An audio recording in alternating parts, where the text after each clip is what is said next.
اللہ علیہ وسلم میں نے جس آیت کریمہ کی تلاوت کرنے کا شرف حاصل کیا، اللہ ارشاد فرماتا ہے الا ان اولیاء اللہ لا خوف علیہم ولا هم يحزنون، خبردار بے شک اللہ کے ولیوں کے لیے نہ کوئی خوف نہ حزن و ملال، وہ ایسے لوگ ہیں جو ایمان لائے اور تقوی اختیار کیا۔ اللہ تبارک و تعالیٰ نے اس آیت کریمہ میں اولیاء کرام کے فضائل و مناقب اور اللہ والوں کی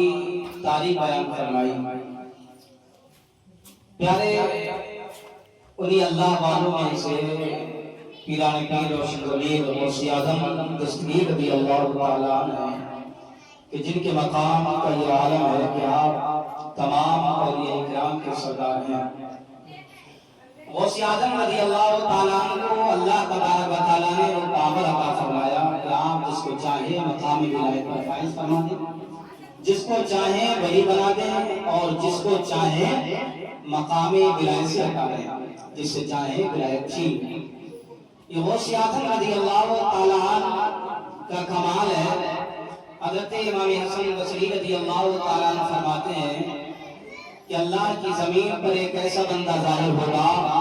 جس کا نام عبد القادر ہوگا، اور اس عبد القادر کو اللہ تبارک و تعالیٰ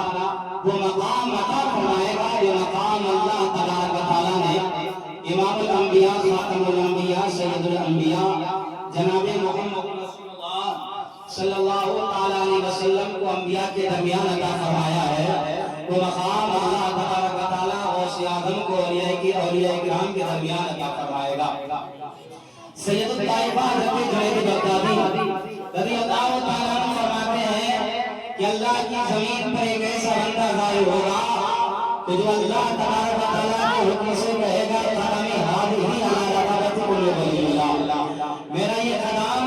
تمام اولیاء کرام کے گردنوں پر ہے۔ تو پیارے غوث اعظم رضی اللہ تعالیٰ نے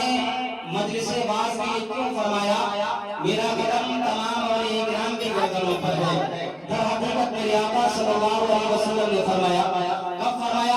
امام احمد رضا خان فاضل بریلوی رضی اللہ تعالیٰ عنہ فتاوی رضویہ میں لکھتے ہیں کہ جب ہمارے اور آپ کے آقا صلی اللہ علیہ وسلم معراج کی رات تشریف لے جا رہے تھے، آقا کریم صلی اللہ علیہ وسلم کو برات پر سوار ہونے والے تھے، تو کیا ہوتا ہے ایک روح نمودار ہوتی ہے، میرے آقا صلی اللہ علیہ وسلم اس روح کے کاشانے پر اپنا قدم مبارک رکھتے ہیں اور برات پر سوار ہو جاتے ہیں۔ آقا ارشاد فرماتے ہیں کہ اے روح ہمارا قدم تمہارے شانے پر ہے، لیکن تمہارا قدم تمام اولیاء کرام کے قدموں پر رہے گا۔ یہی وجہ ہے کہ غوث اعظم رضی اللہ تعالیٰ نے فرمایا، اچانک مجلس واعظ میں فرمایا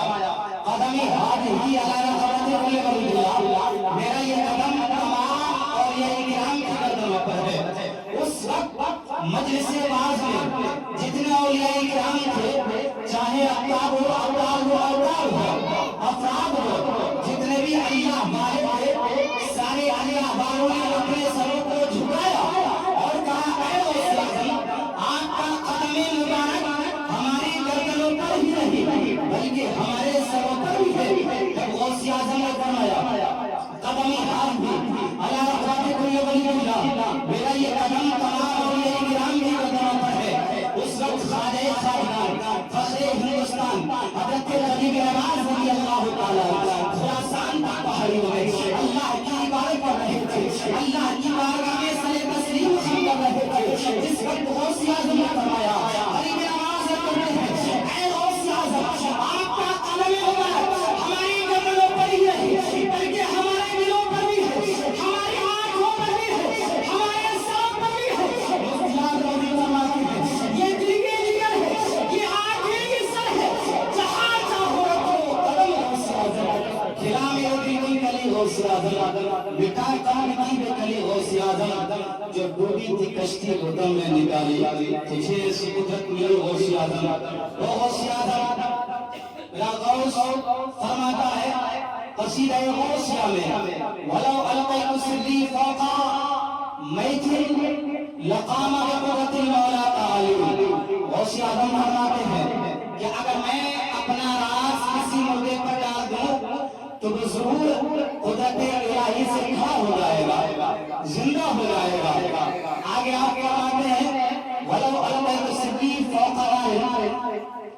لخمیرم وانتفت مصر بحالی، اگر میں اپنا راز آگ پر ڈال دوں تو ضرور سرد پڑ جائے گی، ٹھنڈی پڑ جائے گی۔ وہ غوث اعظم فرماتے ہیں الجلی محیطی لقبی واعلامی علی راس الجبال، میں جیلان کا رہنے والا ہوں، میرے جھنڈے میرے پرچم میرے علم پہاڑیوں سے بھی زیادہ اونچے لہرا رہے ہیں۔ آپ فرماتے ہیں عبد القادر مشہور اسمی وجدی صاحب العین الکمالی، میرا مشہور نام عبد القادر ہے اور میرے جب کے اندر کوئی اور نہیں آقا کریم صلی اللہ علیہ وسلم، وہ غوث اعظم رضی اللہ تعالیٰ جن کو اللہ تبارک و تعالیٰ نے وہ مقام عطا فرمایا کہ آپ تمام اولیاء کرام کے سردار ہیں۔ آپ کا قدم مبارک محدود اولیاء پر نہیں بلکہ جتنے بھی اللہ کے ولی ہیں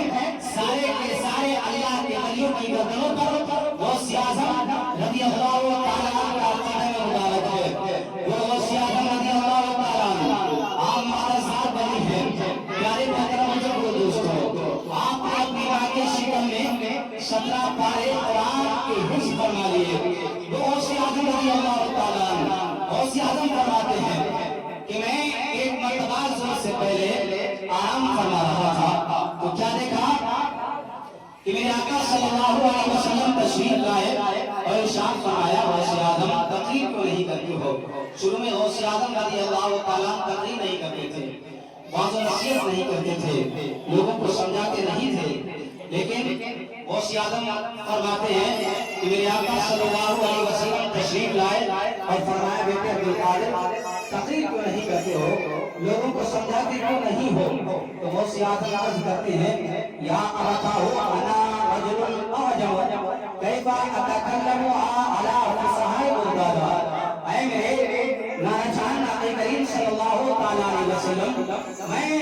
فصحاء بغداد کے سامنے بولنے کی استطاعت نہیں رکھتا، علماء بغداد کے سامنے بولنے کی طاقت قوت نہیں ہے، میں ایک عجمی ہوں، عجم کا رہنے والا ہوں، ایران کا رہنے والا ہوں، جو ایران کا ایک شہر ہے۔ یا رسول اللہ فصحاء بغداد بڑا فصیح و بلیغ انداز میں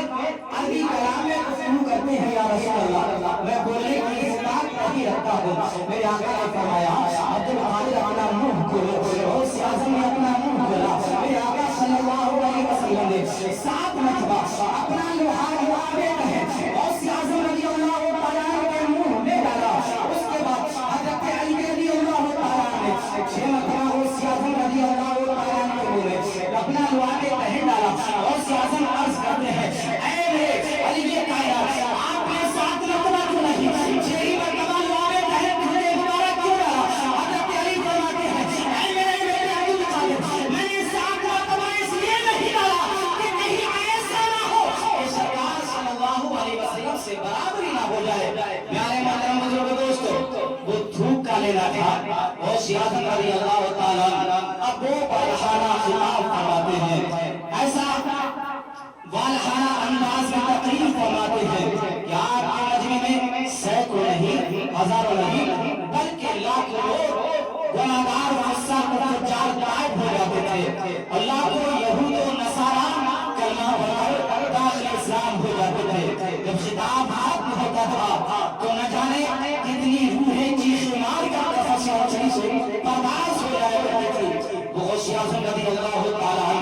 جن کی زبان میں اللہ تبارک و تعالیٰ نے وہ تاثیر رکھی، غوث اعظم کا مقام کیا ہے؟ غوث اعظم رضی اللہ تعالیٰ کے ایک خلیفہ ہے حضرت علی ابن ہدی رضی اللہ تعالیٰ، وہ علی ابن ہدی جو بغداد کے اندر ان اولیاء میں سے ہیں جو کثرت کے ساتھ مردوں کو زندگی دے دیا کرتے تھے، جو کثرت کے ساتھ مردوں کو جلا دیا کرتے تھے، وہ علی ابن ہدی رضی اللہ تعالیٰ غوث اعظم رضی اللہ تعالیٰ کے خلیفہ ہیں۔ حضرت علی ابن ہدی رضی اللہ تعالیٰ مجلس غوث میں ہے، غوث اعظم رضی اللہ تعالیٰ خطاب فرما رہے ہیں، تقریر فرما رہے ہیں، لوگوں کو نصیحت فرما رہے ہیں۔ آپ نے بارہا دیکھا ہوگا کہ سامعین میں کچھ ایسے لوگ ہوتے ہیں جو تقریر بھی سنتے ہیں اور سو جاتے ہیں۔ حضرت علی ابن ہدی رضی اللہ تعالیٰ غوث اعظم رضی اللہ تعالیٰ کا خطاب سماعت فرما رہے ہیں، تقریر سن رہے ہیں، لیکن آپ سو گئے، آپ آرام میں سو گئے، عالم کلام میں پہنچ گئے، عالم دنیا میں پہنچ گئے۔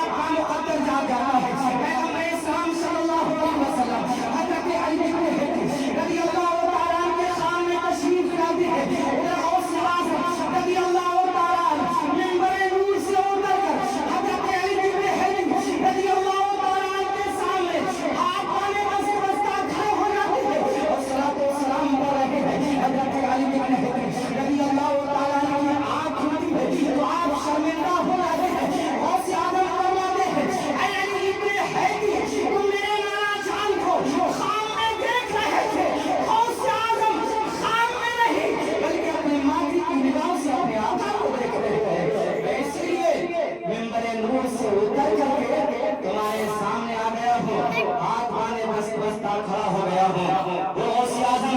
رضی اللہ تعالیٰ عنہ کا مقام یہ ہے، میرے آقا ارشاد فرماتے ہیں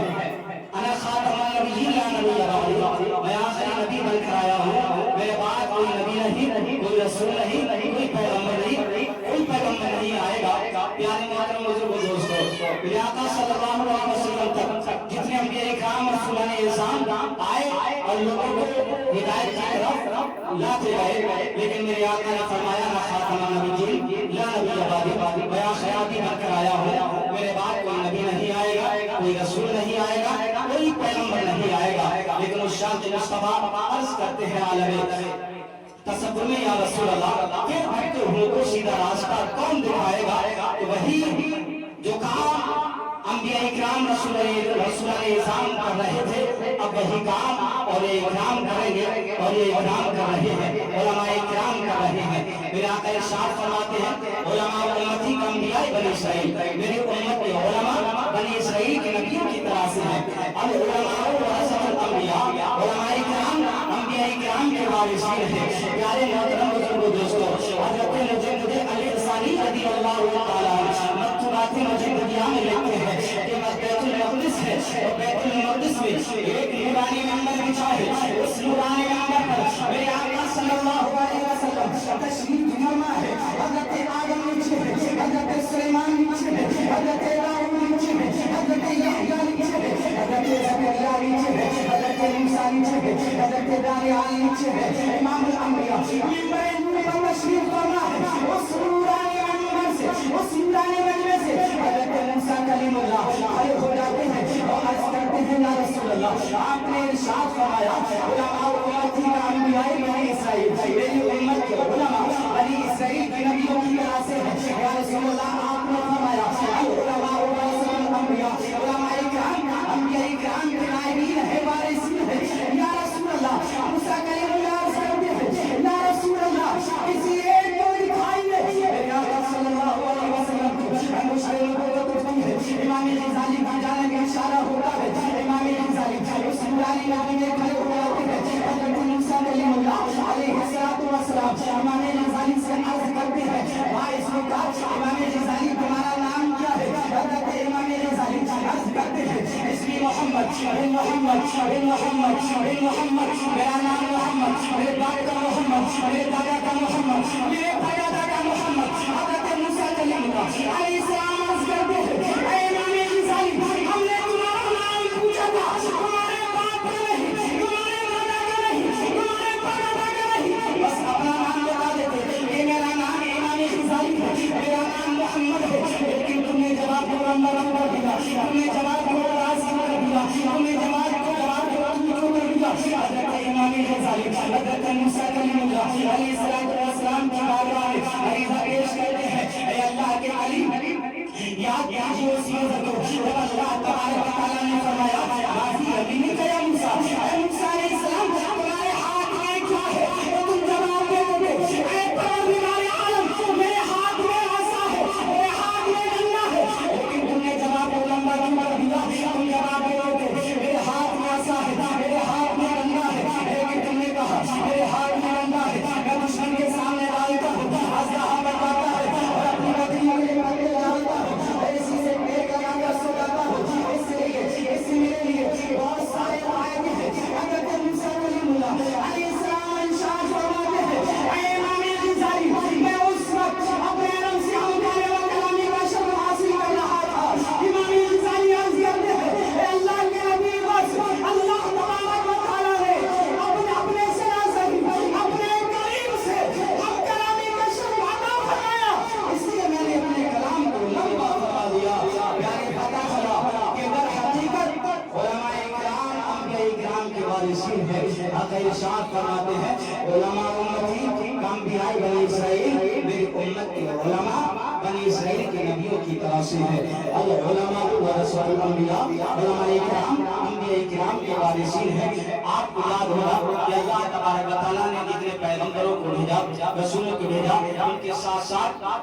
ان پر کتابیں بھی نازل فرمائی. کیوں فرمائی؟ اس لیے ہر دور میں دو طبقے ہوتے ہیں. ایک طبقہ وہ ہوتا ہے جو لکھنا چاہتا ہے، ایک طبقہ وہ ہوتا ہے جو پڑھنا چاہتا ہے، ایک طبقہ وہ ہوتا ہے جو دل کا سکون چاہتا ہے، مشاہدہ چاہتا ہے، دل کا قرار چاہتا ہے. اسی لیے اللہ تبارک و تعالیٰ نے اس دور میں بھی دو طرح کے گروپوں کو رکھا. ایک علماء کرام کہا جاتا ہے جو پڑھنا چاہتا ہے، جو لکھنا چاہتا ہے، علماء کرام کی بارگاہ میں آئے اور جو دیکھنا چاہتا ہے، مشاہدہ چاہتا ہے، دل کی تشکیل چاہتا ہے، علماء کرام کے پاس آئے. میرے محترم بزرگ دوستو، اللہ تبارک و تعالیٰ کی بارگاہ میں دعا ہے میرے بولنے میں، آپ کی سننے میں جو امراض بات فرما کر اپنی بارگاہ میں قبول عطا فرمائے. کلمہ طیبہ پڑھیں گی لا الہ الا اللہ محمد رسول اللہ.